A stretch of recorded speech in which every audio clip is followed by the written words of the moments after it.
Yeah, Nico. Huh? So, hello everybody. I'm very happy to be here, surrounded by many friends. It's not the same as being in the same place, but it's really amazing what the organizers have done. So I want to thank them for inviting me and want to congratulate them also for this amazing work. This session will be about processing of signals. So after having seen the toolboxes, all the tools we have to process our data, now we're going to see the principles behind them, and with all these fancy buttons that you have on your software, which one you press and which order, and how not to make foolish things with your analysis. So we have three speakers today. We have Karim Gerbi, we have Jean-Marc Lina, Alex Grandfort, and I think someone told me there is maybe an animal also who got invited as a tribute to diversity in nature, but I don't know. Maybe I'm asking the organizers if they know more about this mysterious invitation. We have a mysterious guest somewhere. Ah, okay. So the first You speaker can. will be Okay, Karim Karim, you Gerbi. can speak. Yeah, Karim, Yep. or is it actually Yes, you? Yeah. it's me. I'm ready. Okay. So Karim, oh yeah, that's it. So now we will have Karim Gerbi as a first speaker, or maybe his alter ego, the Pandicorn. Vas-y, cher panda, Okay. the floor is yours. Thank you very much for this invitation. This is my alter ego, and I have to say it is a little bit hot under here, so I'm going to remove this. I think, but I will keep my alter ego with me. Um, as you can see here, my talk is going to be about MEG and EEG in the time of machine learning. And I really want to start by thanking the organizers. So basically, Maximilien and Sophie, Manuel, Clément, and everyone around them that made this possible. This is really, really an amazing event. And I know how difficult it is to organize such online events. So once again, bravo. We will never say this enough. And on top of being smart and very efficient, they're really very, very nice people. So that's a pleasure to work with them. I don't have much time. I have only about 20 minutes, and I have so much to tell you. But you're smart, so I'll be able to talk very fast. So the question we'll be addressing here, and it indirectly relates to signal processing, is the trend that we're witnessing today, a shift towards more and more data-driven approaches. And so this raises the question of, in terms of our EEG and MEG research, what is the role that hypothesis-driven research plays compared to what we call data-driven research? And this is a question that sometimes raises many questions also, because we think of hypothesis-driven research is not something we do without any data. So there is data in hypothesis-driven research. So what's all the fuss about? Well, something happened in recent years. We've moved from something we call the ice ages to something that we now refer to as the age of AI, machine learning, big data, cyborgs. So there has been a tremendous shift in science and technology, and that has basically affected our daily lives in all senses. So basically everything we do now somehow involves some form of AI or artificial intelligence. This has had also an impact on research, and in particular the field of MEG and EEG also. So where does this come from? Basically what we've witnessed is a renaissance of AI, and this is largely due to a combination of two things: big data and computational power. And so this new interest and, in fact, AI turning into something really that works because it lacked the data and the computational power before, but now even old algorithms that were developed a long time ago, all of a sudden now they're bearing fruits and they're bringing in a lot of new knowledge and applications. And so this led to another field now that we generally refer to as data science, which is, in my opinion, very ill-defined. We don't really know what data science is. if you're really good at manipulating Excel tables, does that make you a data scientist? Probably it does. So as I said, the question here is, well, okay, we're doing more and more data-driven science. What about hypothesis-driven research? Is that over? Is it game over for hypothesis-driven research? And what I'll suggest is that we'll come back to this question afterwards. Let me first of all tell you a little bit more about data-driven approaches, and in particular, because this is a conference about good practices and introduction to techniques, I'm going to walk you through some of these approaches, and specifically with those in mind that maybe are attending this meeting and do not know maybe too much about machine learning and data science approaches. So one division that many of you might be aware of is that we have on one side what we call classical statistics on the left-hand side of your screen. But we also have what we now refer to as statistical learning, which is on the right-hand side of the screen.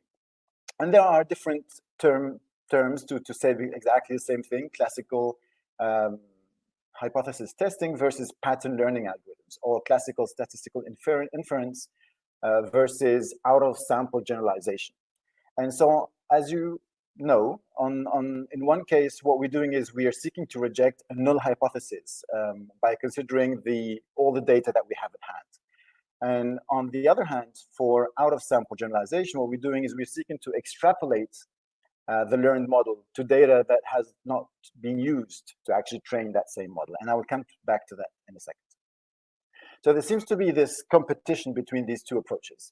And for some people that are doing classical statistical inference, they're wondering whether they should actually be doing out-of-sample generalization or not. Is that needed? Do we have to do that if we want to do MEG and EEG in the year 2020? Does that mean we have to move to out-of-sample generalization? Is that a necessity, or is it maybe not?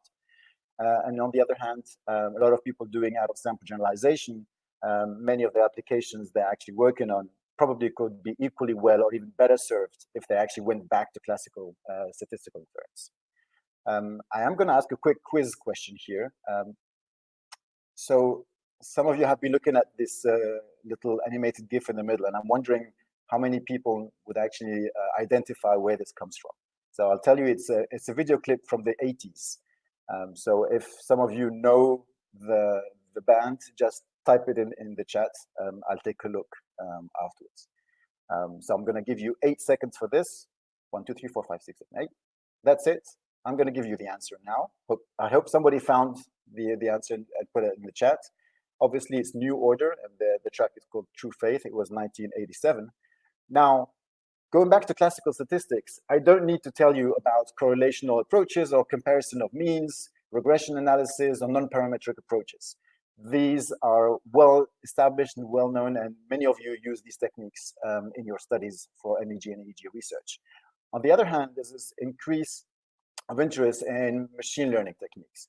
And so if we want to understand where we stand between the two and what are the advantages of potentially using ML or machine learning tools in your research, I will quickly, over the couple of next minutes, tell you something about machine learning and how it relates to AI. So basically, the larger field is what we call artificial intelligence. And this basically dates back to the 50s.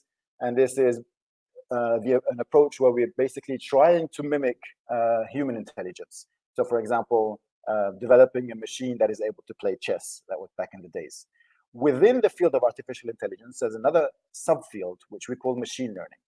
So it's important to understand that it is just a subfield of artificial intelligence. And machine learning typically was used a lot from the beginning of the 80s. For example, it's the algorithm that's going to be trying to sort out automatically your email and identify what is spam and put it directly into a spam folder. That's a very typical and basic application of machine learning.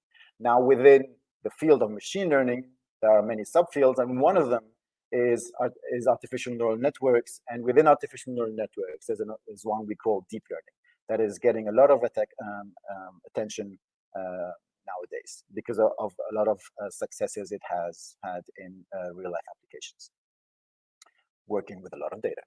So some of you are still wondering, okay, but what is exactly out-of-sample generalization? How is that any different from just running regular statistics? So my challenge here is to explain to you one very simple form of out-of-sample generalization, which is supervised learning. And I'm going to do that in 143 seconds. Okay, so imagine you're recording brain data in two different states. Your subject is either paying attention or he's distracted. And so you record those signals, and then you're going to do what we call a feature extraction if you're doing this type of analysis. So you extract features. These are properties of your data, and you select those that you want to use. These could be, for example, power, spectral power in different frequency bands, for instance. This allows you to generate a feature vector. And then what you're going to do is you're going to give this to your classifier. And your classifier will be trained to make predictions and to classify the data that it's seeing and put it into the class 1 or class 2. In other words, cognitive state A, cognitive state B. This is a very simple example of a binary classification problem. But how does that actually happen in practice? So basically what we do is that the learning process is actually a process by which we're going to fine-tune and learn the parameters of a decision function F. And so this is done on training data. We search for the parameters that define our function F, and then we're going to apply that on test data. So let's take an example here where we have two features. These could be, for example, alpha power versus, let's say, another frequency, gamma power in the same brain region. And what we do is we're going to give the classifier the data that are labeled. In other words, we're going to tell the classifier these are data points that come from condition A, for example, an individual paying attention, or the second label, this is a distracted individual. And so what the algorithm is going to do is going to try and learn a decision function that best separates this data. This is the training set. The blue and the yellow dots represent the training data. And then now the line you see separates them into two. This is the function that the algorithm has learned to separate this data. We took an example here of linearly separable data, so that's easy to do. And now what you then do is you bring in a new data point that was not used by the algorithm to learn this function that separates the data into two. And this is the red dot you just saw now. And obviously now, what is the algorithm going to do on this? Based on the rule that it has learned from the training data, it's going to classify this red dot as either blue or yellow. And obviously, it's going to classify this as blue. And this is basically the classification step. Whether it's correct or wrong will allow us to define what we call the performance metrics of the classification algorithms. These can be, for example, decoding accuracies or areas under the curve, and so on and so forth. This is typically out-of-sample generalization. You train the model on training data, and then you brought in new data that the model has never seen in its training period. And you're trying to see how well your model generalizes to unseen or previously unseen data. This is basically done by taking your data set here, you split it into training set and the test set. And then you take the training set, you run your classifier, you train your model on it. There are many tools out there that you can use for this classification. Many of you have heard about LDAs, SVMs, or decision trees, random forest, KNN, so on and so forth. You apply then these models to your test set. And then, so you have a training phase, the test phase, and then you look at the performance on your test set. Now, some of you might be wondering, okay, well, this might actually depend on how I decided to split my data into training and test set. So technically, one recommended approach to make sure you're not biased by the way you decided to split your data into training and test, you just repeat this over and over again by using different splits. This is typically what we refer to as a cross-validation technique. There are many ways of doing this. One approach is called the leave one out or k-fold cross-validation. Okay, that was a quick introduction to unsupervised learning, just to give you a feeling for how this works, especially for those of you who have never used this in the past. Now, in the next couple of slides, I'm going to talk again about this discrepancy between classical statistics and statistical learning, in particular in neuroimaging and neuroscience. And I'll be referring to this paper by Danilo Bzdok, published in Frontiers 2017, which I highly recommend.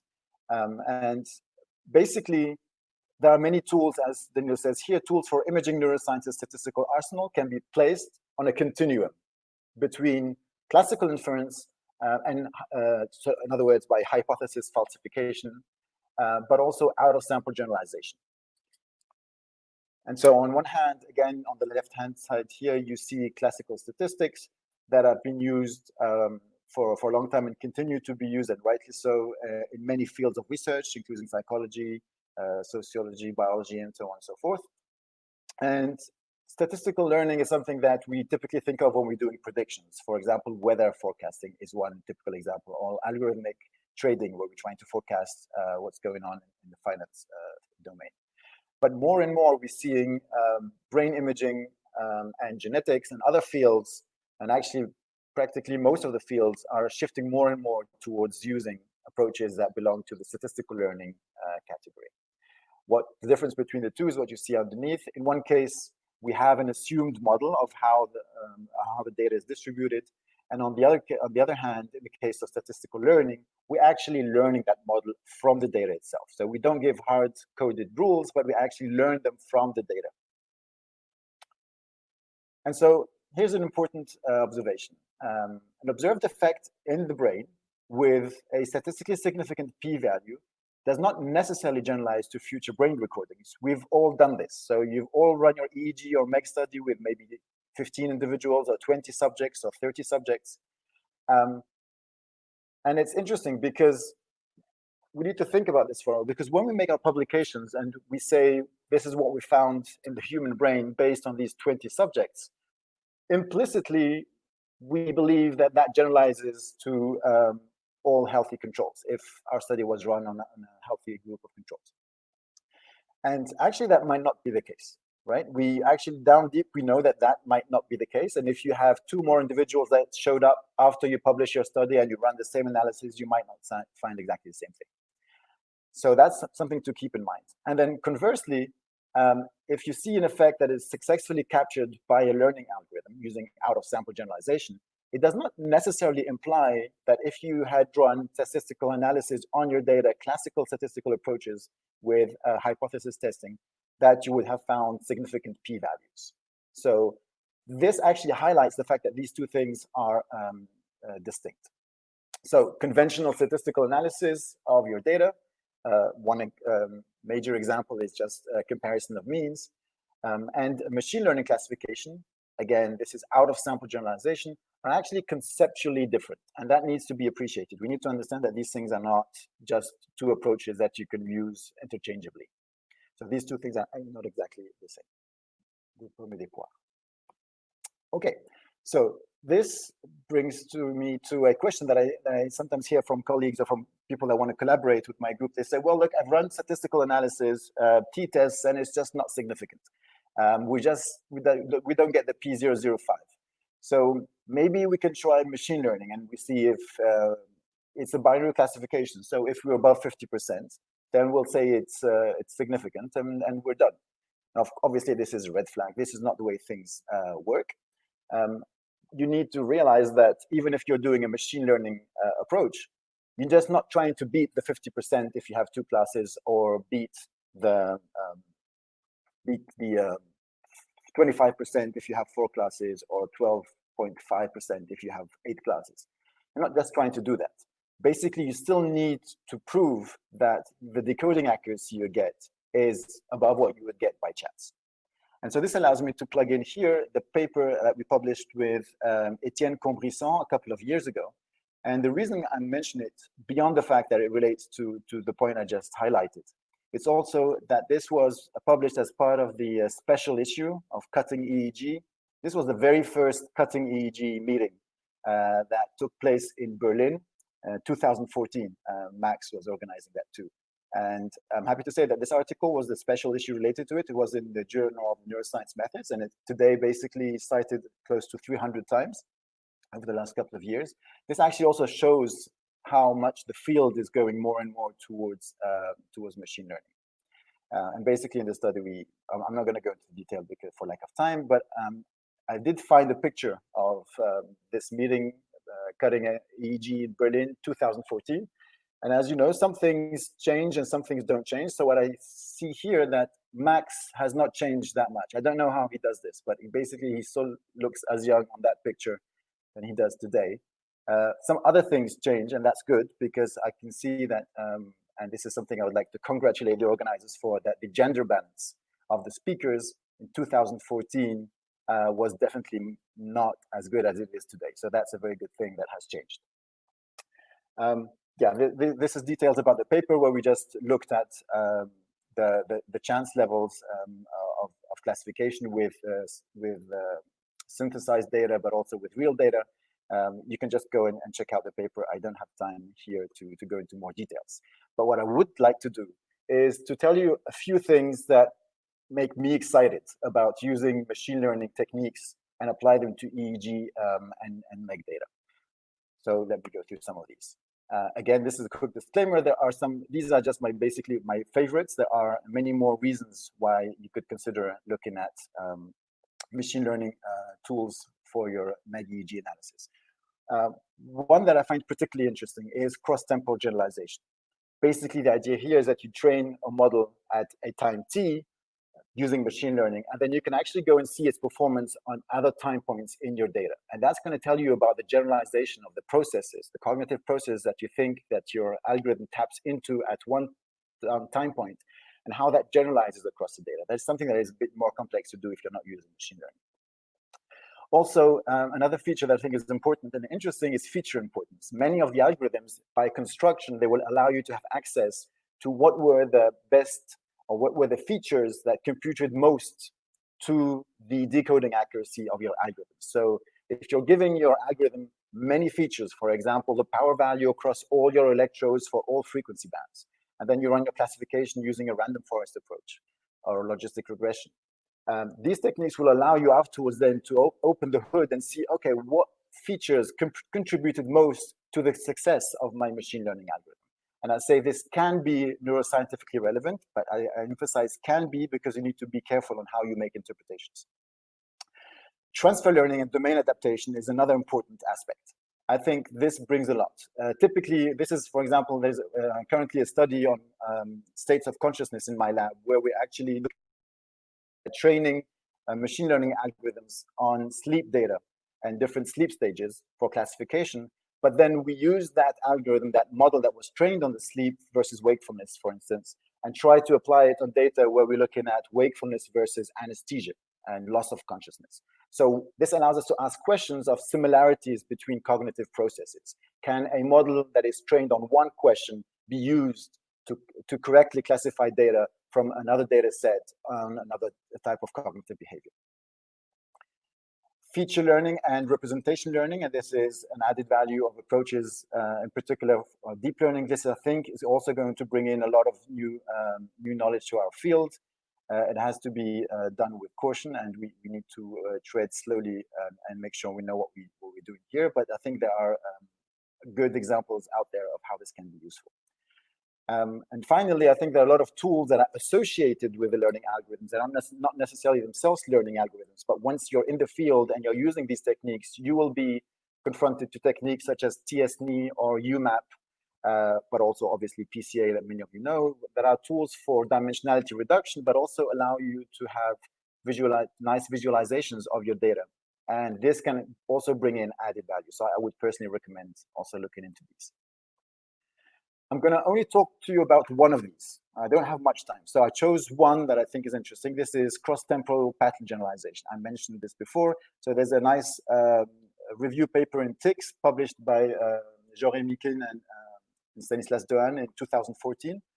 And as I said before, the idea here is that you train your model on data at different time points, and then you apply that model on other time points. And this gives you an information about the dynamics in your data. I'm also happy to be able to report that this is a technique that we've been using in several studies in my lab. And one of them here is a study led by Thomas Thierry, PhD in the lab. And this is a paper that we just recently published in PLOS Biology, where we're using exactly this technique to look at a delayed saccade task, where you have basically an onset of an instruction, and then you wait, and then you actually perform the eye movements in different conditions, free choice versus instructed. And that's typically an example where looking at this type of temporal generalization is really useful. because it allows you to track in time how these different cognitive processes unfold and whether they last longer, whether it's just specific to each time point, or whether you actually do have generalization occurring beyond. Une minute, Karim. Parfait. So you can check out Mark Stokes' study in ticks, also reporting cross-temporal generalization. I highly recommend this article too. So now a few things that could actually destroy your machine learning for EEG and MEG experience. So you need to watch out, obviously, for overfitting in your data. You need to watch out for any risks of violating a very strict train test data separation. We can discuss that further later if you're interested. Also, imbalanced data needs to be dealt with care. Sample size, obviously, and angry pandas, as you can see. So how to find out more about how you can do ML properly and how you can bring in added value to your EEG and MEG research, I would recommend the paper by Lem in Neuroimage 2015. Obviously, also our paper in Journal Neuroscience Methods 2015. Also, the towardsdatascience.com website has a lot of useful and helpful resources. So I would definitely recommend looking into that. And last but not least, there's a lot of interesting work from many labs, many of whom are colleagues of mine that I can highly recommend. Obviously, Alex Grandfort is also in this session, so you'll be able to also see work that's coming out from his lab. Denis Engman and many others that are actually doing a lot of cool work in this field. So I highly recommend you go check out their work. Okay, so the question always comes, okay, if I'm new to this, where should I start? There are many ways you can start. So this is not the only way. My recommendation is to go towards scikit-learn as fast as you can. And then afterwards, depending on what you want to do, you can explore your horizons. So if you're, for example, going towards approaches such as using artificial neural networks and deep learning, then I would not recommend scikit-learn. You would need something that will also be good at handling GPUs, and so typically TensorFlow or PyTorch would be the go-to approach in that case. Okay, I need to wrap up. So, Moins une minute. Parfait. Donc, well, as most of you are at home anyway, this is not a take-home, but it's a home delivery from me to you right away. So AI is opening up many new opportunities in science, also including MEG and EEG, obviously. And there's no magic involved. Machine learning is just learning rules from data, and ideally as much data as you can, good quality data. And what I would personally recommend is try to ignore the AI buzz. Everybody's talking about AI and machine learning.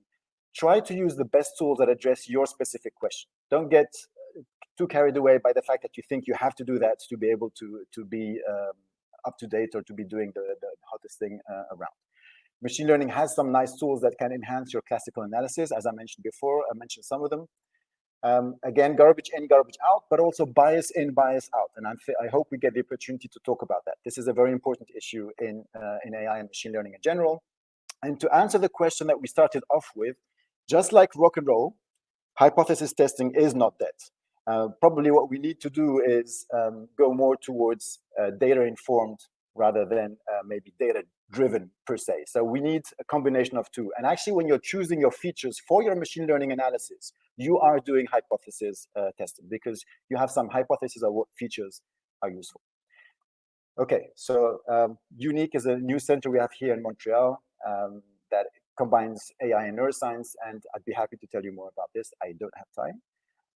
And I'd like these are the funding agencies I'd like to acknowledge, and I'd like to thank you all for your attention, and I hope I didn't go way too much about my time. Merci beaucoup. Thank you very much, Karim, for this very nice talk. So we will keep the questions for the end because we don't have time, if you don't mind. Thank you for your wonderful mask. I want the same. Don't be shy to ask questions to any animal you want, and don't be shy also to go and vote for the questions. It would be very helpful for me to select the question, the order of the questions. So the next speaker is Jean-Marc Lina, who I'm very happy to chair the session, who's going to talk about a good practice in time frequency analysis. Jean-Marc, the floor is yours. So I guess I have to, do you hear me? Très bien. I have to share my screen, I guess. Au-dessus de ta tête, voilà. Yeah, I get it.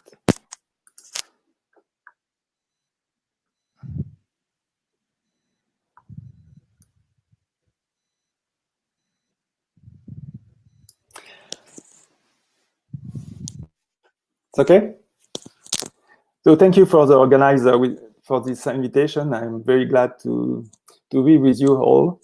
And Anne-Sophie Dubarry asked me to tell you about good practice in time frequency analysis. It is a huge subject, in fact, but I try to focus myself on, for example, this kind of good practice. And this good practice is a practice to decode or to encode also the complexity of a signal.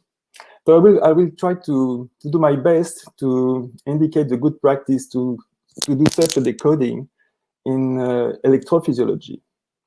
In fact, we are not playing with a musical score. We are much more, playing with this kind of signal.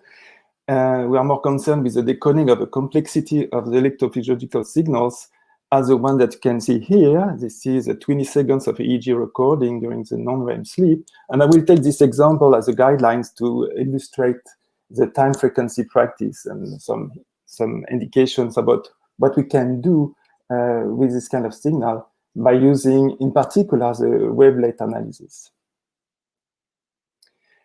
So I love this this quote from a paper of Michel Le Van Kuyen and Anatole Bragin in 2007, and because there is, even if it is a little obvious, it is not so obvious to, the statements are quite interesting because they already, they were speaking about the time domain and the frequency domain, and as usual, the temptation to switch from one domain to another domain. And this is, in fact, this the spectral analysis of the data. And of course, the time frequency tried to mix, in fact, the time and the frequency in one shot to extract in equivalent representation of the data, the information in obvious way in order to make some quantification about the electrophysiological signals. And this is exactly the purpose of the talk that I want to do with you today. And probably the first tool that we have to make this mixture between time and frequency, it is a well-known Hilbert transform, which is not rather new. It is an old tool in the mathematical framework. And we have to remember that the first steps to do in this framework is to filter the signal in a particular in spectral band. In particular, here it is a sigma band between 9 and 16 Hertz. And then the Hilbert transform will give you access to two signals from one unique signal, from the signal of the EEG that you have at the top. The Hilbert transform will give you two information. The first one, it is the amplitude, the envelope, which is the red signal that you have at the in the second row of this picture. And this envelope, indeed, the oscillatory pattern that you see in blue, where you have this information about the phase. So the signal that you can see here is nothing but amplitude times the cosine of the phase. So phase is a function of time, and the Hilbert transform disentangles this amplitude from the phase in the signal. But we have to keep in mind that this mixture between the phase, or this disentangling between the phase and the amplitude, is at the price of a choice of a particular frequency band. You can do that in any frequency band of your choice. And one of the purpose of this talk will be to show you that it is possible to make this kind of disentangling without specifying in advance the spectral band in which you want to see this those two information to be separated. So in fact, if we are interested in this Hilbert transform, it is probably because we would like to know what is the instantaneous frequency of the signal, what is the oscillation, what is the frequency at a particular time in the signal. Numerically, it is a little challenging, but mathematically it is well defined. The instantaneous frequency is nothing but the time derivative, the slope of the phase. Numerically, it may be challenging to compute sometimes, and this is where maybe the time frequency analysis will be useful to help you to have this instantaneous frequency in this signal. Another way, and this is a second step that will bring us to the time frequency analysis, is to make the reverse reasoning, to see how much, and this is the equation that you have below, if you have a pattern, a specific pattern of amplitude T naught of T, this amplitude is an envelope that is short in time times the modulation of a cosine with a cosine, or more general speaking, an exponential with a phase. So the black signal is a particular pattern, and you want to see and you want to measure how much this particular pattern is present inside your signal. So it is a bit different, a different perspective of the Hilbert transform. It is a sort of reverse reasoning. Instead of looking the disentangling between the amplitude and phase at in a particular spectral band, you make the reverse. You construct a pattern, an oscillatory pattern, and you want to know how much this pattern is present at a particular time with a particular phase. And this is how the wavelet, in fact, came into in the game. So a wavelet analysis will start with a definition of a wavelet. And we can all define a wavelet of our taste. It is simply a function that will oscillate. This is a condition that it is written just at the right of the picture here. You want you will define a function with a vanishing integral. Of course, this will endow this function to oscillate around 0. A wavelet is then defined. This wavelet family will be defined as a rescaled and translated version of this particular pattern that you have designed just above, sorry. Psi B of A. BA of T will be a scaling version of the function psi. The scale is indicated by A, and B will be the translation of this pattern. So you have access to two parameters that will translate and scale the particular wavelet of your choice. And with those two parameters, you will be able to move and to scale this oscillating function inside the signal. Now, to know how much this particular wavelet will be present in your signal, you need to compute a coefficient. And this coefficient will be the wavelet coefficient, that it is denoted here by WS of T and A. T and A are two variables of this representation. T is time, A is a scale.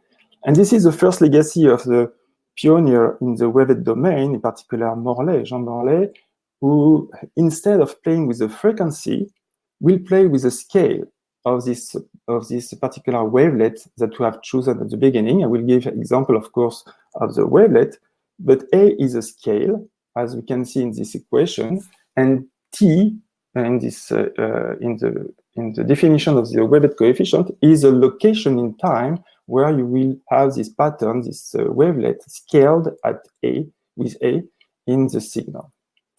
So the wavelet transform, and I will describe some wavelet transform in a second with the signal that we start with. The wavelet transform is nothing but to have this collection of coefficients for all the time T and all the scale A. And there is a correspondence between the scale and the frequency. This correspondence is something like what you have below. The scale is the inverse, or it is proportional, or it is a function of the inverse of the frequency.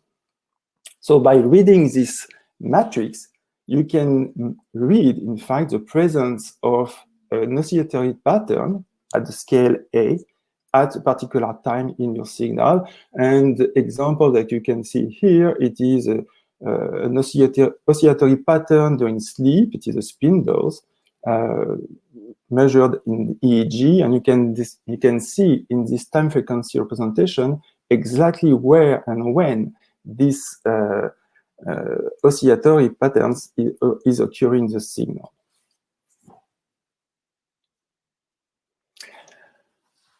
Historically, there is the very first contribution has been done by Morley in this framework of the wavelet transform. This is a Morley wavelet.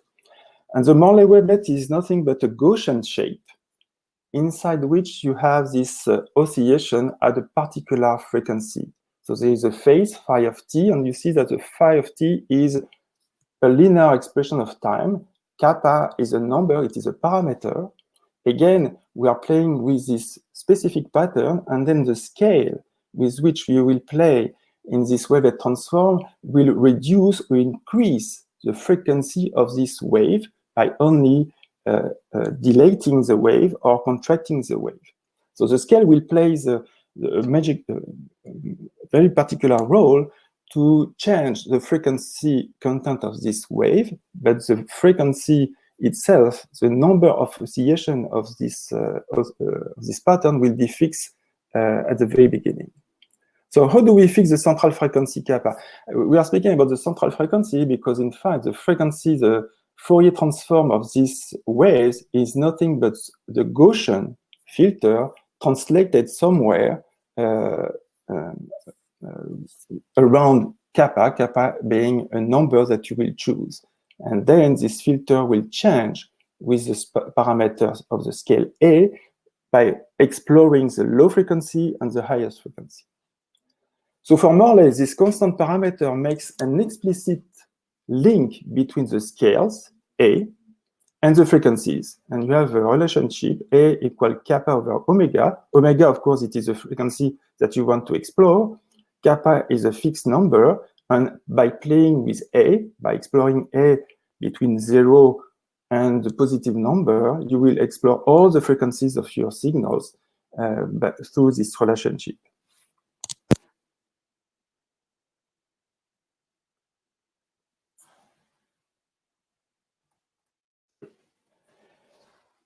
To be more explicit and to make a connection with what you have seen just before with brainstorm, for example, this is a window of brainstorm where you can have this time frequency analysis. I could have used also EEG lab where you have also the time frequency analysis. And brainstorm has most of the tools that are offering you the opportunity to make a time frequency analysis gave you also the opportunity to fix this parameter. Usually, the usual practice is to use kappa equals 6.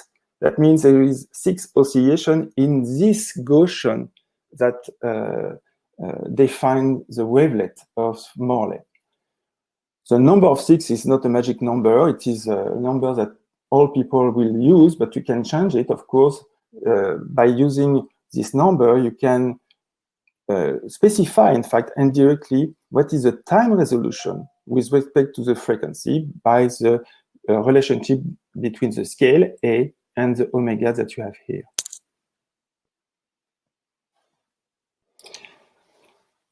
I will take the opportunity of this talk also to promote another family of wavelets that encompass, in fact, a lot of wavelets that you can find in the literature. It is called the Morse wavelet. And the definition is in the Fourier domain. In fact, it is in the Fourier domain because we are using the Fourier domain to compute the wavelet coefficients. So it is much more convenient to write the wavelet definition in this Fourier domain. In the Fourier domain, the Morley wavelet is nothing but a Gaussian that you translate. And here you have this definition of the Morse wavelet in the Fourier domain where there is 2 parameters. And those 2 parameters are quite important because the 2 parameters will define how much the wavelet will be accurate both in frequency and in time. The beta here is related to what we call the vanishing moment. It allows you to define how much the wavelet will be accurate in time. And gamma, which defines the slope or the decrease of, on the right-hand side of the filter, the decrease of the filter, gamma will give you the access to well-define the frequency resolution of your wavelet. So you have here an example of this kind of wavelet. It looks like, of course, as a Morley wavelet, but the parameterization of the wavelet is certainly much more flexible with the Morse wavelet than you had with the Morley wavelet, where you had only one parameter to shift the central frequency. The central frequency for the Morse wavelet is defined by omega star, with that you can find. It is an expression with the 2 parameters, and I will come back with this omega star because it will be quite useful to extract information from your signal. But this is an example. Now I can illustrate the two type of wavelets with the signal that I was starting with. This is the EEG signal. Again, it is the EEG recording during sleep, during non-REM sleep. And you have just below the two time frequency representation of this signal. And of course, on the right side, you have the Morse wavelet. On the left side, you have the Morley wavelet. I indicate here the two set of parameters that are using here. And you can see that, of course, the two wavelets gives approximately the same kind of representation. This is expected, of course. A wavelet is only a tool, it is not a signal. But there is some difference that may be interesting to exploit in order to extract information from the signal.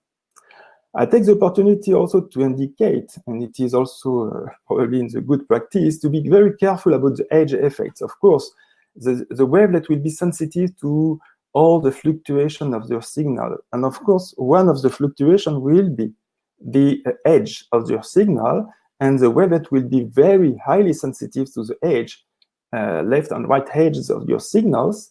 And all the gray zone of those two pictures indicate the location of the wavelet coefficient where the wavelet has been sensitive to the edge. So as a good practice in the wavelet computation or the wavelet analysis of signal, you have to be very careful about those coefficients and not to pay attention about those coefficients, but to be sure that the region of interest of your signal will be inside the cone of influence, the cone where the wavelet coefficients are completely blind to the edge of your signal. So this is certainly one of the important things to know, to be sure that your signal is long enough to be sure that the signal of interest will be inside this colored region where the wavelet coefficients are safe. Let's zoom now the particular patterns that I wanted to discuss with you. It is in fact, it is a spindle. It is an oscillation around third hertz, sorry. But you can see that between the Morley and the Morse pictures, there is, you can illustrate here the fact that the Morse wavelet can really distinguish the oscillatory content in the signals. For the Morley wavelet, it is less clear. There is always interference between the oscillations. There is also interference in the Morse picture, but less. We can demonstrate. In fact, it was a work from Lilly and co-authors to show that the Morse wavelet representation was more appropriate with transients and combination of oscillations in which we can separate, in fact, the oscillation better than in the Morley picture, in the Morley context. And this is a good illustration of this fact here. A good practice also is about the normalization. I think there is two types of normalization that you could do. There is a global Z scoring using a baseline. From the baseline, you compute the variance for each scales, for which, of course, there is a correspondence between the scales and the frequencies. So it is for all the frequencies or all the lines in this matrix. You can normalize your region of interest with respect to the baseline from which you will compute the variance on the mean, and this allows you to make some computation, further computation. Or you can also make a local normalization. By local, I mean each dot in this matrix to balance the low and the high frequency. This is called the Taylor-Kaiser normalization, and this is mostly to have a better contrast to visualize the pattern in this matrix. It will give you the opportunity to be less sensitive, for example, to the 1 over f background in your data. The 1 over f, I will come back a little at the very end of this talk, but this is the background that is usually considered as noise in your rhythmic activity, but in fact this arrhythmicity of the signal coming with 1 over f background is probably of interest also. But for the time being, we are looking at those oscillatory patterns that you can visualize on this matrix. And the question is, can we define now the time evolution of the frequency? So to come back to the initial question, can we decode the signal in order to have this evolution in time about the instantaneous frequency that we can see visually in this pattern? So there is a result from the Morse waved coefficient that I gave you here, is the fact that the waved coefficient can be written approximately as S plus of t. S plus of t is nothing but the analytical signal coming from the Hilbert transform times psi hat, the wavelet in the Fourier domain, A omega s of t. And omega s of t is nothing but the instantaneous frequency of the signal. A is the scale. And of course, if we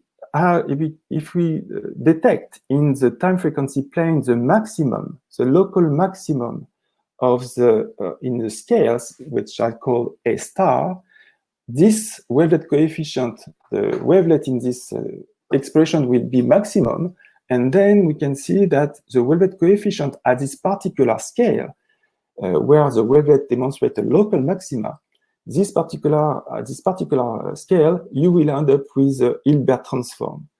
And the omega s, the particular frequency related to the scale, will be in fact the instantaneous frequency. So this is interesting because it gives you the opportunity to read directly on this time frequency plane the local Hilbert transform of the oscillatory component in the analytical time frequency plane that is provided with Morse waved transform. And you can note that you don't have to specify in advance in which frequency band you are looking this Hilbert transform. In fact, it is adapted with the signal. So let me... We're running out of time, Jean-Marc. Yeah, only one minute. I can show you only the example with this local maxima that you have in this time frequency. This is a line that you saw just before in this waved domain, it's a waved transform. And if you construct the mask, you will end up with this kind of pattern that describes exactly how the spindles, because it was a spindle that you had here in the signal, how the spindle evolved in time in terms of the internal frequency. So you have this kind of instantaneous frequency directly in this picture. So let me conclude with what we have done with this kind of picture. We were able, of course, to localize the generators of this instantaneous frequency in the MEG data. This is a result that we have done in 2014. So we can make the inverse, the source localization from the waved coefficient, directly from the waved coefficient in this time domain, in this time frequency domain, and to localize on the cortex the generators of these oscillatory patterns. In the you see that we are extracting the beginning and the end of the frequency evolution of the spindle, and you can see how much the location of the generators evolved during time inside the spindle. And of course, since we are using analytical wavelet, we have also access to a phase. It is not only the amplitude that will give you the intensity of the activity, but the phase also can be used to make, like for example, the PLV, the phase locking value, and the phase will be used in order to make some connectivity graph associated to each step of the instantaneous frequency of the spindles. You can see that indeed we have this long range connectivity at the very end of the spindling activity and the short range or an intra-hemispheric connectivity at the very beginning of the spindle. So to summarize a bit what I wanted to show you, the good practice in time frequency wavelet analysis in EEG MEG, first you have to justify this time resolved spectral analysis of the signal. I want to emphasize that it is we want to quantify in the EEG some pattern, some oscillator pattern. The choice of the wavelet should not matter. It is like a microscope.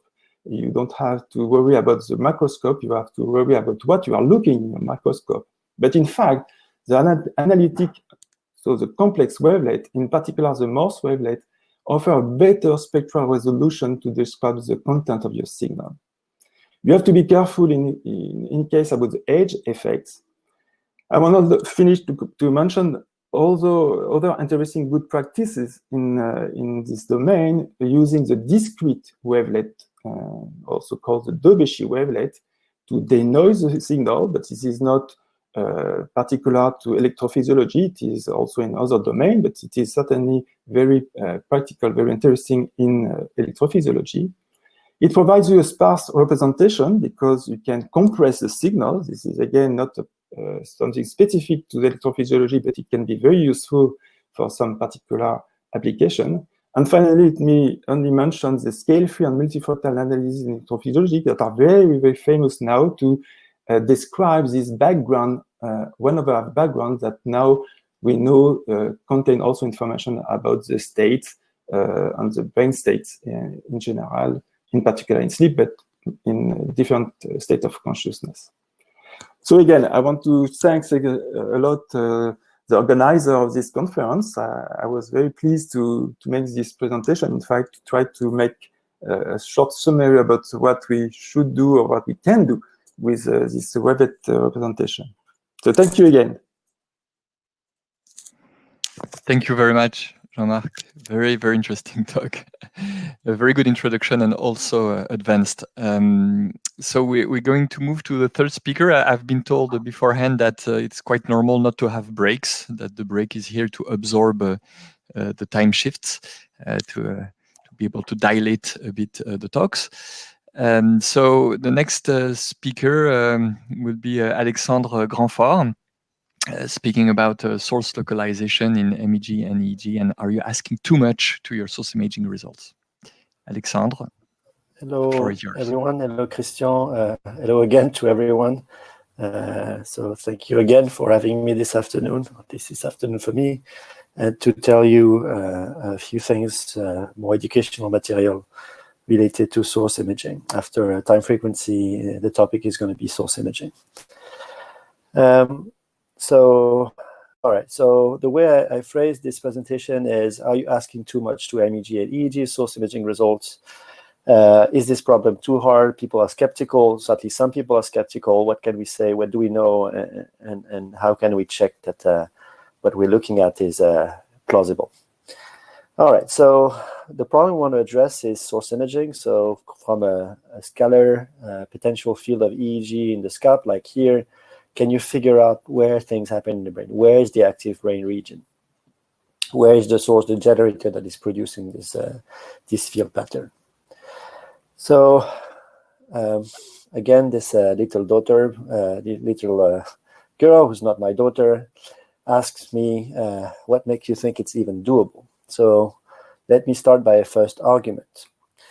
So many inverse problems approaches have been proposed. So dipole fitting was, reported to be successful for neuroscience in the 80s.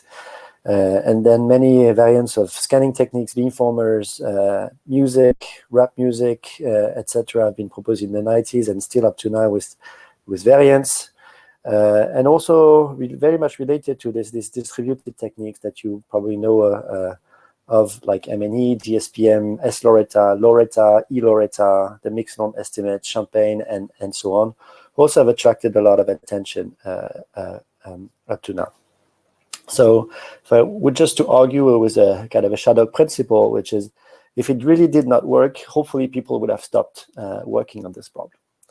So this is my first argument, which is not very quantitative. So let me jump to a more quantitative argument. So for this, I need to briefly say one word about dipole fitting. Dipole fitting is the idea of you trying to explain your field pattern by a few sets of dipole, and typically one dipole, and basically by kind of measuring or predicting how much the signal is going to be attenuated going from a source to a sensor, you can basically do this transformation to go from the sensor to the source to pinpoint where the signal is coming from. All right, so kind of a hand-wavy explanation of dipole fitting. So if you now take a phantom system, this is MEG, NeuroMag historical phantom system, where you have dipoles that you see here in panel C. Right here, you have a few dipoles. Each of these locations is a tiny dipole, like hopefully a synthetic dipole that's going to produce a field. And typically, you can ask yourself, given your MEG measurements, how much you can recover the exact location of the dipoles. And so I took these pictures from an M&E example for which you have the link at the bottom. I'll share my slides at the end. And you see here in black is the true location. In green is the estimated location of more than 30 dipoles. And you see that on average, you're roughly around 2 millimeter error. So what it really tells you is that the hardware uncertainties or the hardware errors or the modeling errors of the forward propagations are really, really small. So that's a good quantitative argument, I think. Now, if one dipole is easy, how do I know that I have one? So for this, I need to jump into two ways of basically giving this lecture this afternoon. First, let me introduce to you this person, so James Maxwell, the founding father of electromagnetism, and we build on his research to develop our forward models for MEG and EEG. And this guy will tell you you need to study physics to understand if you're doing the right thing. Now, if you ask another founding father of statistics, someone like John Tukey, he will tell you that you need to learn some stats. And so the argument is that you need to learn both, and I'll try to show you how. So let's look at the MEG inverse problem from a physics perspective. So neurons are producing signals, and here this is a tiny cartoon where you have pyramidal neurons that are having ions and electric charges that are moving along the apical dendrite. And these tiny neurons, they are producing fields that are electric and magnetic fields that you're going to measure with respectively EEG and MEG. And the only thing I want to stress in this slide is these numbers. Okay, what you're going to measure is something that is related to an amplitude of dipole moment, which is going to be expressed in nanoampere meters. Okay, so this is the rough amplitude of, say, a source. Can be a bit smaller, a bit lighter, a bit bigger, but it's really the order of magnitude. Then you need to understand how you measure these fields. And at least for EEG, it's probably very easy. You just sample the electric potential. But when you measure MEG, it's a bit more subtle. You have different sensor types. You have magnetometers that can be either planar, like here, or they can be also axial graduators, or you can have plane magnetometers. And in which case you will measure Tesla. In this case, you would measure Tesla per meters, basically because it's the magnetic strength divided by the distance between the two locations over which you compute the gradient. All right. So this being said, now you have a measurement device. You know what's the rough amplitude of the source in the brain. You can ask yourself, what's the rough amplitude of a signal on the sensors? And what you see here in this slide is the important values are roughly here. It tells you that when you have evoke responses, you are roughly on the order of, let's say, 100 femtotesla. And electric spike can be a bit bigger, it can be a bit less than 100, but that's really the rough estimates. That like physiological brain sources are the order of 10 to 100 femtotesla. Okay, so if you see this, then it's probably really brain signals. If it's a lot bigger, that's very much an artifact that you should not look in the source space. So again, look at the units of what you're recording. And it's really a remark for the computer scientists in the room who have basically do not care about units, and this of course does not apply to our physicists in the audience. All right, let's take a small quiz. Of course, I cannot see your answers, but I will just give you 5 seconds for each of these topographies. Okay, do I have a dipole? Yes or no? Do I have one? Do I have two? So ask yourself this question. So hopefully you would say, yes, I have a dipole. It's on the right auditory cortex, or at least on the right side of the brain, and it's a dipole that is pointing downwards. Now you can look at this other one where you might ask you the same question, which is how many dipoles do I have? One, do I have two? So what I'm trying to tell you here is that by looking at the sensor space data, you can already infer things about the number of dipoles and where they are roughly in the brain. Now this is EEG, and you can ask yourself the same question. Is it one dipole, two dipoles? So the question is here a bit more complicated. And I can tell you that these two topographies are coming from the exact same instance for simultaneous recording. So if you have two dipoles here, you have two dipoles here too. This, another topography, do I have one dipole, do I have two dipoles? Here's actually a trap, because what you're looking at here is basically where here was magnetometers, these are planar gradiometers where you look at the root mean square error. So here you also have two dipoles that just looked through a different sensor types and a different lengths. So again, to answer this question, do I have a dipole, you need to understand what you're looking at. And here you'd ask yourself, do I have a dipole here? Let you think. The answer is, if it's a dipole, it's coming from very far. And the truth is that this is the magnetic field that is produced by your heart when it's beating, or at least one heart of the subject doing this experiment. And then you can ask yourself, here, is it a dipole coming from the brain? When I'm telling you here, I can tell you here, this is actually an ICA component that corresponds to EOG blinks. Okay, so just to tell you that by looking at sensor space data, if you understand a bit the physics of how it's measured, you can already draw some conclusions. All right, now let's look at the MEG, EEG inverse problem from a statistics perspective.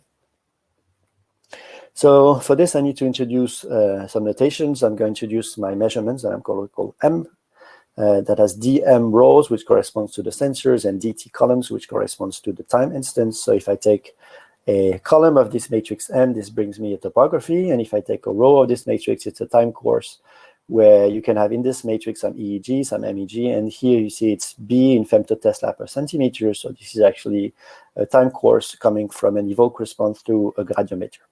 Okay, so now you have M, and let's look at basically what I call descriptive statistics of MEG and EEG. If you've done a bit of a data science or statistics, one of the first things you learn in statistics is descriptive statistics, computing the mean, the variance, and really look at your data, the mean, the max value, the quantiles. And here are a few slides about what I call the descriptive statistics of MEG and EEG and what you should look at before doing too much. So the first thing, if you look at least at evoked data, is baseline. So plot your data, including your baseline. What you see here is the baseline of an auditory evoked response. And as you see during baseline that you have your sensor data, which is close to 0. And then you see two nice deflections that correspond to your butterfly plots, where you see here, hopefully, two dipoles. And here you also have at the bottom the global field power, which is pretty much the strength averaged across all sensors. And if you have a bump in sensor space data, what I'm telling you is that probably makes sense to look at source space data. If there's no bump, if your signal is roughly at baseline level, think twice before looking into source space. All right, so before you look at your source imaging results, really look at your sensor space data. And if there's no signal on the sensors, you should be a lot more careful. All right. The other types of descriptive statistics from MEG and EEGs is the power spectrum density. So look at the power spectrum of your data. What you see here, every line is one sensor. It's a power spectrum density from 0 to 45 hertz, from 0 to 45. Here I've got my magnetometers, and here I've got my gradiometers. And what you see is that all sensors are pretty much well aligned and correlated, and there's no sensor that comes completely different than the others. And really the argument here is that PSD is a very good way to spot data quality problems. So if you have one line that is very different from the others, okay, fix your problem first rather than before going into source space. Okay, so it's really related also to what Karim said about garbage in, garbage out. It applies to any analysis and any algorithms. Some algorithms are probably more robust to garbage in, but still, if it's really garbage, you should be really careful. So look at your input data. And then the other descriptive statistics that I'm interested in when I look personally at EEG and MEG data is the covariance. So here, if I have my measurements that I call M, if you just do M times M transpose and you divide by the number of time points, you're going to get a matrix, which is going to be number of sensors times number of sensors. And if you look at the diagonal of this matrix, that's pretty much the variance of a sensor. And the off diagonal is how much two sensors covary. And looking at this covariance is actually quite useful to spot artifacts across sensors, or typically if everything was completely white and only one dot would be red, that would suggest that one sensor is really, really big compared to the others, which would suggest an artifact. And you can also look at something that is really fundamental, is the rank of your data. So if you look at the singular value decomposition of your covariance, you can look at when is the rank dropping, and this also will tell you how good your data are. If your spectrum is decaying super fast, that's a bad idea. And then if you don't have a sharp cliff that's going to be estimated from your algorithms, that's also probably dangerous. All right, source localization 101, dipole fitting. What do you get from dipole fitting and how does it proceed? So here is an example of an MEG data set. So I'm going to isolate a few sensors, typically around here, the right side of the helmet. I'm going to pick a time point, and if I have something that looks like a dipole like here, I'm hoping that I can find something inside the brain. Okay, and what's important in this plot is that statistics gives you location, but also uncertainty quantifications. In this dipole fitting procedure, you can look in this slide that you see here. If you take a time point where the strength of the signal is not too big, and you take very few sensors, then you have a fairly big confidence interval. So you have an uncertainty in space that is rather big. But now if you pick a time point which is really big, so a really strong SNR, and you use a lot of sensor, you can have a very small confidence region. Okay, so here is that you should trust more your dipole fits, and here you have more uncertainty. And this is really coming from the statistics. All right, enough with dipole fitting. Let me say a few words about distributed models. So distributed models are a way to reconstruct the entire activity over the entire cortex. So what you see here is what I call X, the source amplitudes, where every row is a time course in source space for one location, and one column is basically a picture of activity at a given time instant over your cortex. So the way you do this is you discretize your cortical mesh, like here. And for each of these yellow dots, you compute a forward problem. And in the end, what you need to solve is basically estimating X, so this matrix that you see here, given M. And one of the reasons why people say source imaging in MEG and EEG is just impossible is because this matrix X is way too big compared to M. So you have a lot more unknowns, a lot more values to find from a few numbers, and that makes it difficult in a statistical sense. So the way still people do this, or at least one way of doing things, is through solving a statistical problem, a statistical inference problem that, if you formulate the problem in a certain way, boils down to an optimization problem, where you want to minimize a data fit that you see here. You want your sources through G to explain M, so this quantity should be small, but also X should be simple according to a way of computing simplicity. And I will not jump into too much details, but this regularization that people sometimes call prior leads to a huge family of techniques. So what I would like just to say about this, without jumping too much into the details, is that these models do make some statistical assumptions. And this first assumption is related to statistical spatial whitening. So if you look at this formula just before, imagine that in M you have EEG, and you have EEG in microvolts, and then you have MEG in femtotesla or femtotesla per centimeter. You have apples and bananas in M. You have very different values from different scales. And the way to still pull things together is to do this through spatial whitening. So this process is basically we'll try to make the baseline look exactly the same on the same scale across all sensor type, or across all sensors, basically. And the way to do this is through the computation of the noise covariance. And this noise covariance, should you have completely IID noise and unstructured noise during the baseline, would be completely diagonal. And so the first step that happens in any distributed inverse technique is to whiten the data. Okay, so to scale all sensors, and you apply a whitening matrix that will make the assumption that the noise is Gaussian with a diagonal an additive node with a diagonal covariance is true, and this assumption is made true by applying this whitening step. And so I don't have time to explain to you really how it works, but I'm just showing you what your data should look like, provided that you double check that spatial whitening works fine. And basically, your signals after whitening should be between -2 and 2, which are roughly the locations of a Gaussian random variable with unit variance. All right. If you want to learn more, you can also have a look at the paper that we wrote a few years ago with Dennis Engelman. All right, I don't know how I'm doing with time, but I'm going to conclude progressively. One last thing, or at least a couple more things you can look at your data before interpreting too much of your source imaging is what I would call the residual. So if your data looks like this, so this is somatically evoked data, you can also look at what's left, what is unexplained. So what people call the residual. So here, this is the input data. This is the residual when you use mixed norm sparse solver, but it's not the topic of this afternoon. Here you see that you really explain data also as well at the beginning, but also later, and your residual is pretty much flat and on the order of magnitude of you would have for the baseline.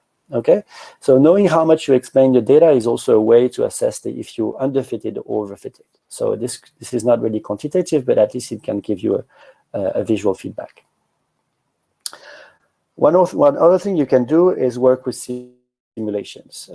So I know that neuroscientists are not always inclined to do simulations, but I think it's very useful to challenge the method that you're using. It's a bit of time investment, but also can make you realistic about how much you can hope from methods. And in the case of linear inverse technique, Olaf Oak and co-authors have worked on different ways of visualizing what he calls point spread functions or crosstalk functions, which are derived from the resolution matrix, allows you to obtain metrics such as peak localization error and others. So I invite you to read the papers from Olaf and also have a look at this example in MNE that was contributed by Olaf to be able to look at basically the spatial uncertainties that you obtain from these linear inverse techniques. All right, let's conclude. Take-home messages. If you want to be a good source imaging person, you don't need to be Maxwell, but at least you need to understand a few basic things. So you need to understand how the field propagates to your right-hand rule, the sensor types. These are not details that you should understand. You should pay attention to the units. Again, MEG and EEG are quantitative measurements. They measure Tesla per meter. They measure volts. They give you nanoampere meters. These numbers do make sense. If you find a source in the brain that is 1,000 nanoampere meters, you have a bug. Then look at your baseline periods, look at the covariance, look at the whitened data. These are all double checks that you can do to make sure that you're doing the right thing. Do not hesitate to do simulations in order to understand the limitations of your methods. And with this, I would like to conclude by thanking Maxwell, John Tuckey, and hopefully you've learned a few things and you're stronger now than you were before. And thank you very much.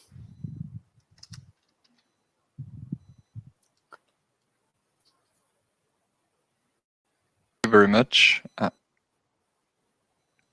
My mic, yeah, my mic is back. Okay, we had a struggle. Thank you very much, Alexandre. Very clear talk, very nice overview, very visual also. So now we have a 20-minute session for questions. I will take them from the list and based on the vote.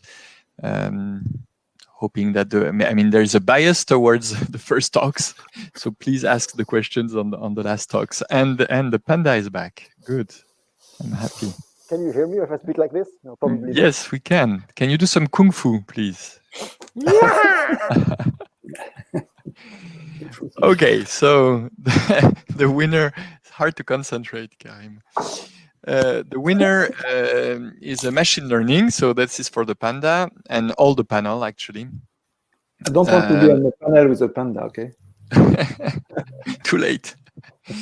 How to make machine learning parameters interpretable in neuroimaging? That's a good point. Do we have tools for that? Can we do inference beyond prediction with machine learning? And that's a question by David Quiroga Martinez. So maybe Karim, you can start. I'm also sure that Alex has some things to say about that, but I will go. Go ahead. Floor is yours. So the answer to that is yes, of course. There are tools that we can use. Now, depending on the methods that you're using, there are tools that you'll be able to adapt. So, for example, if you're thinking of tools such as neural networks or convolutional neural networks and approaches that have been referred to as being black boxes in terms of interpretation because there are just so many coefficients and latent variables and that they don't relate to domain knowledge. The point is that, yes, they do not relate directly to domain knowledge, but there are ways that you can tap into them. So, for example, you can explore visualization techniques. You can do guided backpropagation, and you can explore some tools that will allow you to, for example, perform some spectral analysis on the contents of information that you see across different layers, for example. So you can actually go afterwards and see what contributions allowed the network to function properly. That's the trickiest component. But if you're talking about, for example, more conventional and classical machine learning approaches, as I said, you can look at the decoding accuracy that each single electrode or MEG sensor gives you, and you can do plots, topographical plots of your decoding accuracies. You can also use feature importance. So you do multi-feature classification, and then you can dig out the features that contributed most to your classification. So I'm not. So I think this relates to the question. Yes, that's a good answer. So Alexandre, you wanted to comment also? No, I think it's a very difficult problem in the sense that you can understand, quote unquote, why, I mean, how your classification ended up this way. So basically, should you change this feature, how would it affect the outputs? Or so basically, you can also understand how the output changes when you changes the input variable, and so you can basically use prediction as a way, as a proxy.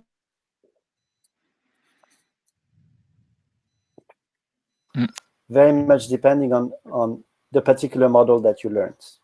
What is tricky is that you can have very different models that give you comparable performance, and for which, for one model, it would be one feature that is very influential on the output or very important, and for another model that can be another one.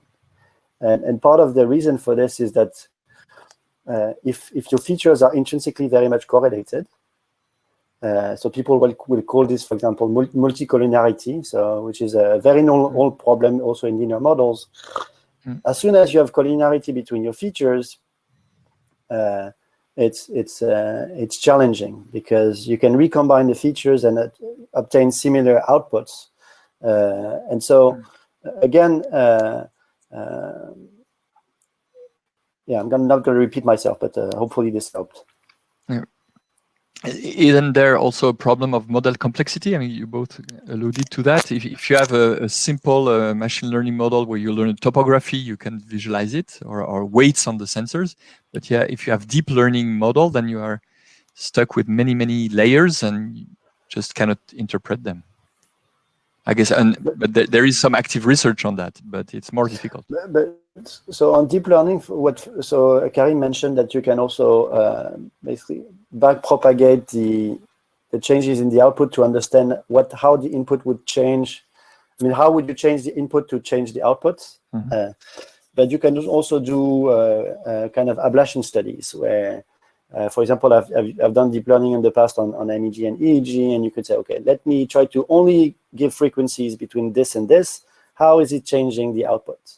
Or if I hide or if I mask this frequency band, how is it changing the output? So you can indirectly try to understand what affects more, but it's more like question driven because you know that the signal of interest is frequency driven for most of the time. So, okay, can I use this prior knowledge in order to what drives the prediction?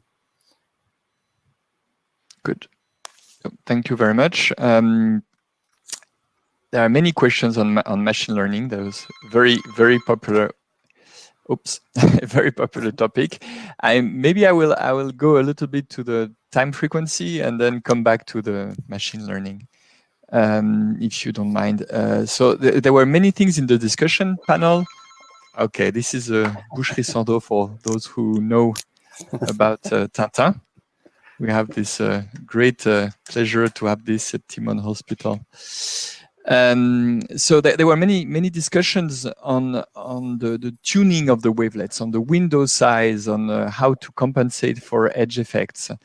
And one of the question was, do you have examples of EEG analysis using wavelets other than Morley? Because Morley is everywhere, and we don't know when we want to do something else, we don't know where to start. And then on the side, can you comment also on how to tune your parameters? So that's for Jean-Marc. Okay, the first thing about the edge effect, you can cheat a little by making some mirror. You can reproduce the signal on each side in order to have at least a continuity of the signal. But in fact, it is not. It is a fake signal because there is. You did not invent anything. You reproduce the same signal. So you try to have the continuity of the signal, but still, it is not the signal itself. So I think you have to be very, very prudent about the edge effect, even if you are making this mirror filling of the data to attenuate these discontinuities. So I think the best is to control the size, the length of the signal that you are analyzing and the lowest frequency you want to look at. So it is a trade-off between, and it is a signal processing, a very basic signal processing issue that you have to trade off between the size of the signal, the length of the signal that you want to look at, and the lowest frequency that you want to explore. It is more dramatic with the wavelet because you have those edge effects that will affect the wavelet coefficient and the low frequency, the lowest frequency. About the other wavelets, yeah, historically, of course, Morley is present because Morley was the first to propose a wavelet. Of course, all the toolbox are EEG Lab, Brainstorm, all the toolbox are playing with the Morley wavelet. It gives a good job, but I think that when if we go beyond the visualization of the time frequency, the continuous time frequency of the signals, we can, in fact, going to this more general framework with this Morse wavelet. The Morse wavelet is not new. Thierry Paul was doing that. What we call also the dog wavelet, the differential of Gaussians. It is a part of the Morse wavelet. So Morse wavelet is only a huge family with two parameters that control how much you will be accurate in time and how much you will be accurate in frequency. You try to optimize this time frequency resolution of the wavelet, and with those two parameters, you can play this in very accurate ways, this time frequency resolution. This is why this Morse wavelet is coming more and more famous in the field. Yeah, but I think we still need maybe to adapt to the tools we have. Sure. Because by default, well, there are some other options, but we all rush to the Morley wavelet. Yeah. Yeah, because it is presented in the toolbox. Yeah. Thank you very much. So I don't see questions on. Okay. Yeah, I'm trying to do also a question on source localization, and then we'll go back to the top. So a question by Vladimir Litvak. Why do you think with tens of imaging inverse methods proposed, people still keep back to M&E and nothing else is widely adopted? This is why you chose the name of your software. Oh, that's Mathi's. So first private joke, Mathy, I don't know if you're still here, but I would say that now M&E is MEG and EEG and not anymore minimum norm estimation. Okay. I did not have a formal approval for changing this, but now it's public. There may be a copyright. So first, it makes me sad, to be honest. But I guess there are two practical reasons. One is if people have been doing the same thing for 20 years, why should I change? Can I convince my reviewer that it was a necessary change, that it brings skepticism to my reviewers? And so that's probably one argument, that changing can also trigger, and it applies also to beamformers. Basically, people keep using LCMV, but you have variants of beamformers popping up in NeuroImage or Journal of Neuroscience methods every year. And I would say other argument is that sometimes these techniques are not implemented or well supported with their open source toolboxes. Or if they are probably coming with parameters that end users are not so confident about setting. So if you don't trust your result, but everybody would get the same thing, then you're confident that at least you're wrong, but many other people would be wrong like you.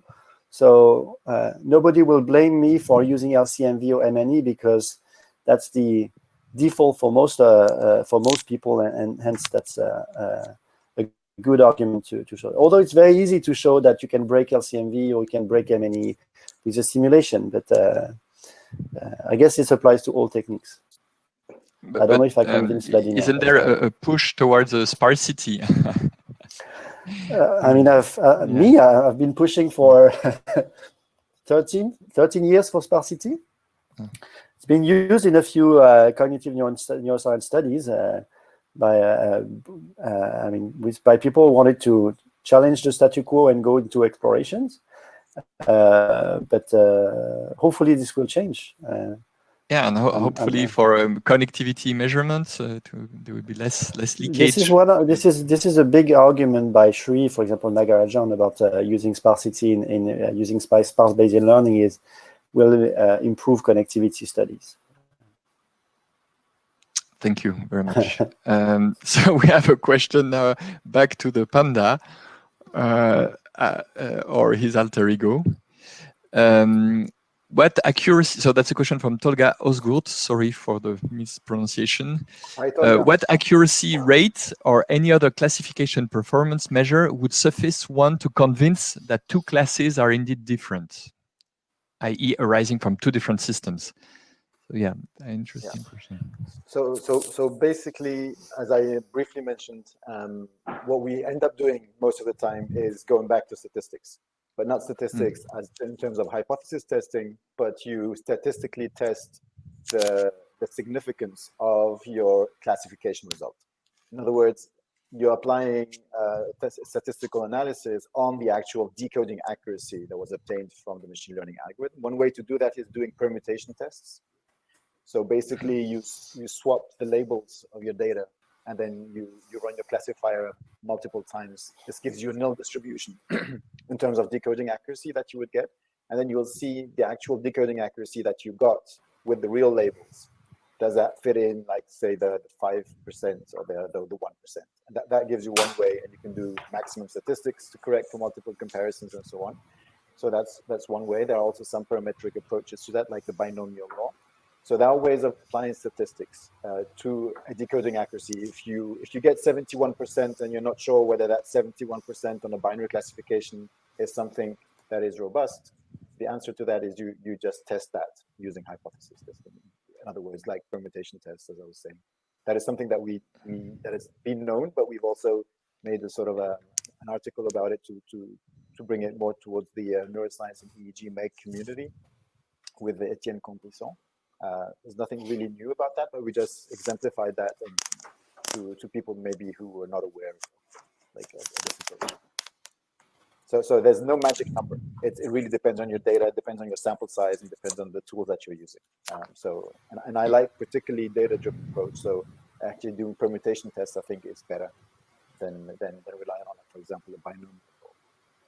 Yeah, but what is interesting in your point is that you can make the bridge between the machine learning and the stats. We can go back to things that we know how to handle, hopefully. Yes. I actually think, there was, I think, a few questions about that also, about whether we can do stats before doing machine learning. But yes, that was actually, well, we can do it right now if you want. Does it make sense to decide? Yeah, there are several questions on statistics.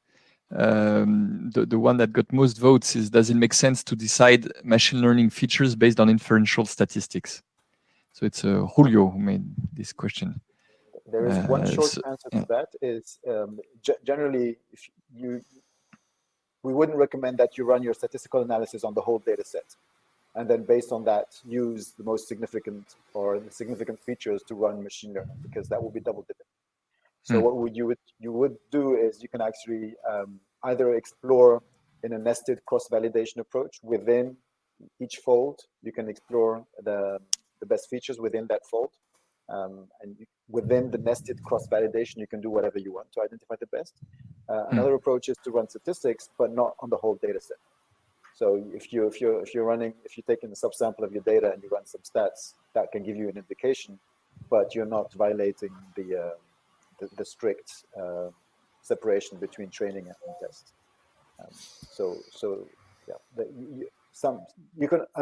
That's if you're using the labels. So if you're doing stats using the labels before you go to the feature to the machine learning, that's what I would do. However, another approach that you might want to consider is doing dimensionality reduction on your data. That case, you're not using the labels. So, for example, if you take your data and you run PCA analysis, is one way of reducing dimensionality. But in that case, you're not using the label information, and then you can work with that afterwards in your machine learning classification. Thank you. So for Jean-Marc, we have any consensus about doing baseline at the trial or average level for time frequency analysis? So that's from Jose Luis Blues. Baseline? So the baseline correction at the level of the trials or on the average signals? Okay. I guess it depends. Well, I think it is the issue of what do you average in the time frequency? If you average the signals, well, the time frequency per se, the result will be the time frequency of the average of the signals. This is what the people have done a long time before, and you will discover what is phase locked or frequency locked. But you can also average, and maybe this is a question, you can average the amplitude of the time frequency of each time frequency plane. And in this case, you will not have the interference between all the trials, but you will end up with the averaging the amplitude, the power, and then you will end up with the induced time frequency plane. You can discover what is induced and not locked in time in your signals, because you are not interfering all the complex coefficients. Well, even if it are not complex, you not interfere with the sign of the Welvet coefficient. Will only make the average of the amplitude, positive amplitude of your time frequency, and then you will discover the induced signals. The induced effect is the time frequency. So I think this is the main difference. That it depends on what you are looking for, induced or locked. Time locked. And bouncing on this, there's a question by Nicolas Rory about cluster-based permutation. Do you have a bias towards low-frequency components? I assume this is a matter of the tuning of your window size. Of the window size. I don't know if Nicolas wants to explain, because I'm not completely sure. Probably, maybe it is related to the normalization of the Welvet coefficient that will compensate the low frequency, the strength of the low frequency component compared to the high frequency component, and you can indeed balance the effect by normalization. I mentioned it, the Kaiser-Tager normalization allow you to take into account this conflict or this competition between the Welvet coefficient between the high frequency and the low frequency. So maybe it is related to that. But there's also the problem that in the low frequencies, so Nicolas, you can comment if you want, but there's the problem that in the low frequencies, you never have enough data. You have only a few cycles, so you have a bias in the statistics. It's a more noisy estimate. Absolutely, because of the samples. Right. And it's really something I think we underestimate when we're doing trials. We have these small trials, and we want still to have access to the low frequencies, but there's never enough data. Okay.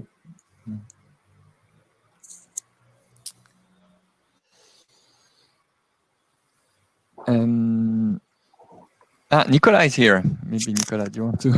There's a lag. No, actually, my question was more about the fact that you're summing the t's. You know, when you do the t-test, you're summing the value of the t or your Can you hear me correctly, Jean-Marc? Yeah, Okay. yeah, there's some echo, but it's okay. Okay.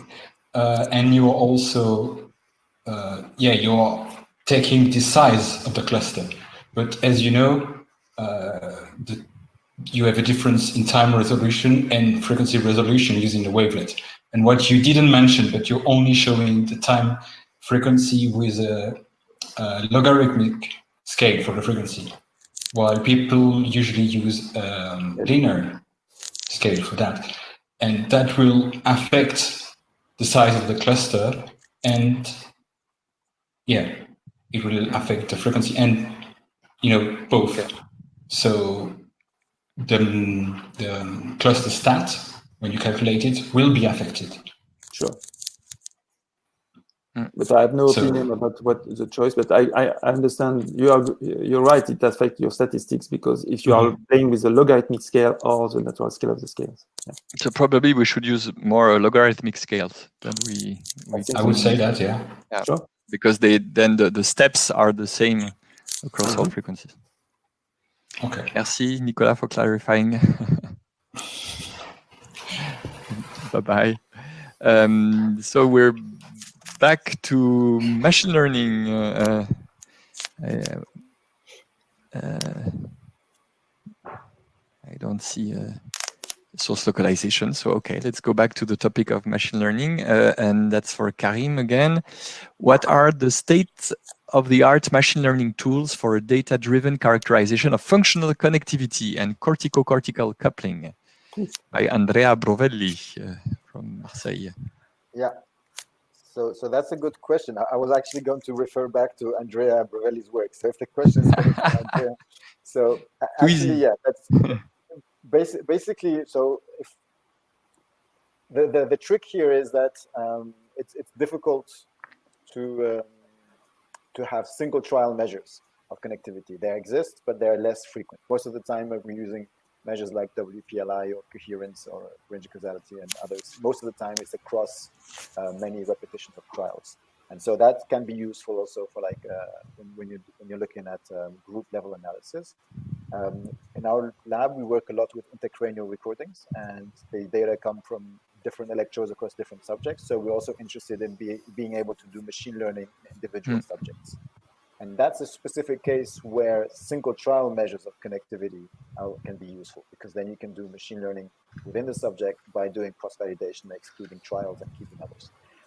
And so for that, you need single trial measures. And again, Andrea is in a good position to address that, because he has developed some approaches for covariance planes, range of causality techniques, which are single measures for directional measures of interaction. And we saw yesterday the presentation by Etienne Combrisson, the toolbox FRIT, using also mutual information, and also that implements these single trial measures of connectivity. So I think that is something that is particularly interesting and useful for machine learning approaches. But I mean, otherwise, the rest of if you're doing that on a group level NAS and you don't need single trial measures of connectivity, you can pretty much use techniques that you're using for other measures. So thank you, Karim. To bounce on that, I have a question for Alexandre. What do you, and everybody in the panel, what do you advise for connectivity on MEG and EEG sources? like the $1,000 question. $1 million? The $1 million question. Can I say I don't know?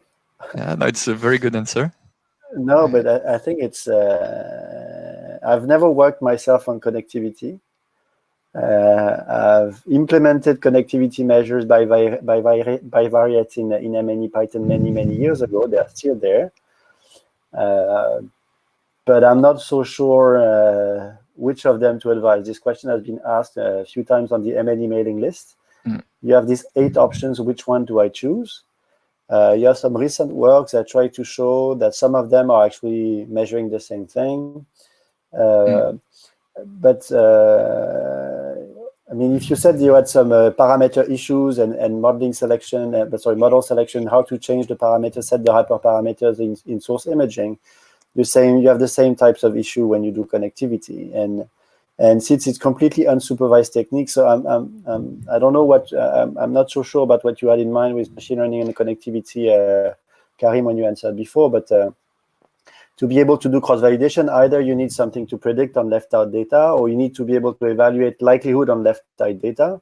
And if you go towards likelihood, this likelihood depends on the models that you, basically the parametric stochastic model, the probabilistic model that you suppose, which is one among others. So basically, maybe the best thing you can do is that if you believe that the signals are generated in a certain way, and you can prove that certain connectivity techniques are better than others. For example, recent works by Guido Nolte about when you have Gaussian signals, what can you say?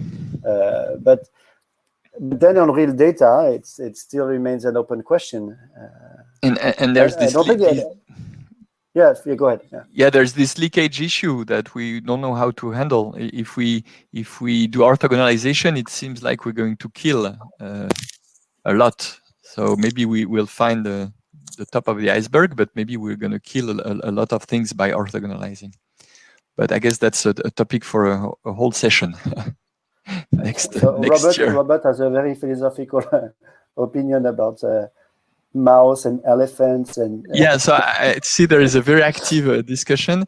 I think organizers, I think we need to stop, or do we have some more time? There are 2 more questions, but I don't know if we can be over time or not. Is there anybody out there? Matisse Hamalainen says that finding sources on MEG is finding a needle in a haystack. And I think connectivity is even smaller than a needle. All right, Karim, sorry, go ahead. You have time. No, okay. No. I was just saying. Sometimes I think we forget that when we asking a neuroscientific question from our MEG or EEG data, that most of the time we're also working with previous literature. We have some idea of, for example, do we expect the phenomenon to be like phase-based? Are we looking at phase? So we might have some a priori also ideas of, are we looking for amplitude interactions, or are we looking for phase? What are the underlying mechanisms?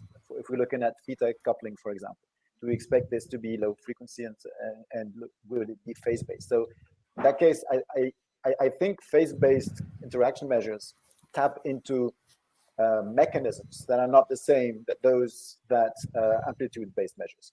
And to answer your comment also, Christian, I think we should better go with methods that ignore the 0 phase lag interactions, just so that we can at least exclude those. Of course, these will be very restrictive, but at least what you're looking at has more chances of being real. It's not always real. You will always sometimes have, even with the non-zero phase lag, you can have spurious interactions. Well, we did a paper about that with the Palva group about 2 years ago. But in general, I think being conservative in that sense is better. And also the other thing that I would definitely recommend is going more and more toward directionality in terms of looking at interactions, because then that also allows you more interpretation. And then directionality, of course, you need to be careful of how you compute it. But in that case, if you're looking at phase lags, then you're not looking at a measure that is instantaneous. Yeah, or leaked. Thank you. So we have a few more minutes. We can rush. Sorry for the 2 last questions, and everybody wants to head for the beer. Or so I see that we need to wrap up. So very fast answers to the last question. So from Cyril, how easy machine learning can combine different features? Sorry, can you repeat the question? How easy machine learning can combine different features, some EEG and non-numerical, for example, EEG and non-numerical values. I mean categorical. So basically we have yes, categorical exactly. variables. Yes. I would say so it depends what models you use. If you use linear models, you would dummify, so basically one dot encode your categorical variables. And if you use a tree-based model, then you probably don't need to do this. So for deep nets, typically you have very recent work of doing deep learning on tabular data, but it's really a niche. Most people do deep learning on signals or images or unstructured data. So depends on what the model you use. But for linear models, I think it's very there are some very old and standard techniques. Yeah, dummy coding. Yeah. Thank you. And there's the last question, last but not least, by Nathalie Georges. And that's really a question for Jean-Marc. With time frequency transforms, don't we lose some of the time resolution of EEG and MEG data, even when using instantaneous time frequency transform? Because the computation always needs several time points to get a frequency value. I guess several cycles, that's very true. So what is the time resolution and uncertainty of time frequency data? And it's complicated. It depends about of the way that you will choose. But of course, there is always uncertainty. There is the kernel is not instantaneous in time, so there is uncertainty. There is a inaccuracy in the localization for sure. The only thing that Lily and other co-authors have shown is that these Morse and log wavelets are more accurate in this description of the time and frequency together about the resolution. But I would like also to emphasize this synchro squeezing. I didn't pronounce the name, but when we compute the ridge, and there is a lot of development right now about the synchro squeezing of the time frequency, that is to merge and to migrate the wavelet coefficient to have those lines. I think there is a lot of things that we could do in electrophysiology to detect and to separate the components, the oscillatory components. And don't we have an issue when we try to analyze evoked potential or evoked fields, that actually it's occurring very shortly, and then we try to fit these Morley wavelets with 7 cycles when it's actually only 1? Sure, you will lose the resolution. The time resolution will be not as a rendezvous with this the time constraints you have in you. It is not a magic box. It is like a machine learning. There is no.